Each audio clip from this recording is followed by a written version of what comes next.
We can all be genuine about it. There was a guy with one leg. The one-legged guy. He took his leg off. That was awesome. And then my mom was, I got a joke. Right? You seriously believe in voodoo dolls? I believe in New Orleans black magic. Ow! Did it work? Yeah. Okay, I'll stop. I don't need to have reciprocation for gifts. When you get something, I don't need to get anything. I don't mind. Mostly because I don't get any. You get gifts because you ask for them often. I don't ask for gifts. That's fucking ridiculous, dude. So, right off the bat, we have Bobby Lee throwing racist shades at people down south of America, which may or may not be incited by his traumatic experience with Hollywood during his early days. Bobby does clarify that he only knows New Orleans black magic and not voodoo dolls, but isn't that the same thing? Can't spare Andrew from the spotlight either, since he's the one who picks up the doll and starts poking around on it.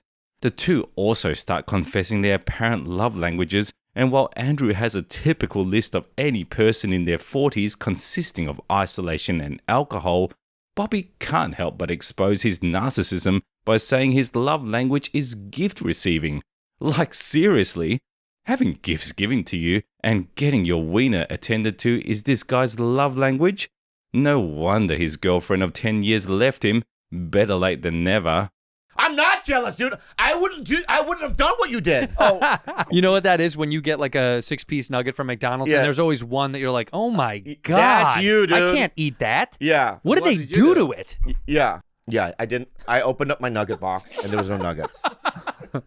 Why do you get, you know you've got some like Trumpisms on your expressions where you go, nada, nada. Yeah, I mean, I learned from the best. I know. You know what I mean? Yeah, good game. Good game. Yes. Right? So that's what that smell was about, right? So what happened was,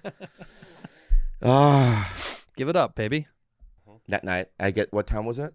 Niagara Falls. Niagara Falls, this was just about midnight is the departure. The reason why I smiled at you was as if, like, if you remember that, you know, in Game of Thrones or medieval times, where they jousting with the horse. Yeah. Right? Right? So I'm in the fucking armor. Well, you're off your horse. I'm off the horse. You didn't get on the horse. You barely got on the horse. Right. Alright, don't get me wrong. I place Bobby in my top 5 story narrators of all time who know how to make a story sound funny even when it isn't. This guy has good storytelling chops. Still couldn't make it big in Hollywood, but that's off topic. So Bobby narrates an entire story here on McDonald's nuggets and their poo shape and how jousting isn't for him and he'd just smile if he ever engaged in the sport. And Andrew is just adding fuel to the fire? Why? I get that this is a podcast on bad friends, but when did it start being a one-sided podcast where everyone is just listening in to the one guy who actually has stuff to talk about? It's actually not true. We can all be genuine about it. There was a guy with one leg. The one-legged guy. He took his leg off. That was awesome. And then my mom was, I got a joke. So he takes his leg off and he's kind of hopping around on stage. And I go, I'm going to save this joke. Yeah. My instincts are usually right. They're almost always right. So I look at him and I go, but we had to smell the guys when you for those. Oh my God, it was the worst. And we smelled it. I genuinely, I almost threw up in the booth, in his boot, because it was unbelievable. Despite being quite full of themselves and spewing shit talk in the majority of their podcasts, these two have a glaringly large fan base. So much so that the one-legged man that Bobby is talking about actually commented below their video. The whole thing is pretty endearing until Bobby just had to mention how smelly amputated limbs are. I mean, why would you go ahead and smell someone's shoe, or better yet, their limb? A whole nother level of cringe for me. It's been 11 minutes since these guys have been obsessing over Niagara Falls, prostitutes, and nuggets. The farther on this podcast goes, the more this seems like a weekend sleepover with the boys and them telling each other about each other's kinks and disgusting details that are not made public. There's nothing really informative in this apart from the fact that Andrew and Bobby are desperately turning to their production crew to help keep the talk going. What a sad state of affairs. There's always an Asian lady roaming around collecting cash at strip clubs. Why not? I know, it's great. I don't even know what she does. She had run into some people that night that were at our show. She was talking about that. Let's get back to. Please explain. We had sex. Okay. Interesting. Bad boy. Very bad. Oh, That she wants to get married now? No. What the fuck are you talking about? She wants to get married? Yeah. Oh, yeah, you texted It me. was so that good, huh? You know, I'm not gonna say the other thing. I could tell right now Oh, that wait. you're. No. Well, Dude, you're adding information that we don't even need right now, dude. My understanding from all of this exuberant display of machismo is that these five people are obsessed with talking about women in a manner that boasts their inner narcissist and at the same time makes it sound funny to the audience. Also, why is this guy in the shiny blazer and a condom on top of his head just laughing and grinning the entire time? I have so many questions. You and I were singing this morning. I was singing. I was playing with the dog. What song were you singing? Roddy Ricch. Everything he makes, I'm always like, oh. It gets me in my feels, dude. I don't know, man. I fuck with Roddy Ricch. Hard. Roddy, get at me. Anyway, I know you don't like black music. I love it. Exactly. I'm gonna get Roddy Ricch. All music is black music, actually. So you do like black music. You don't like It hip all hop. stems from blues. You know what Let's I mean? go way back. If you go way back, it's from noise. If you go way back, you know what I mean? When Stuff we like that. were organisms. Well, no. What I want to say is, it's the end of the tour. We have a couple more left. We have Tucson and Vegas, and that's it. Maybe we'll go back in 2026. I mean, in the United States, that is. We're going to Australia at the end of the year. We are Tickets going- will be coming on sale soon. People keep asking us. Australia, we're Dubai. coming down. And we're going to Dubai, which is as well. a one-off, one show. I'm going to casually extend hop over the part where Andrew would like to be raw dogged by Roddy Ricch because he loves his voice so much and it gets him in the feels.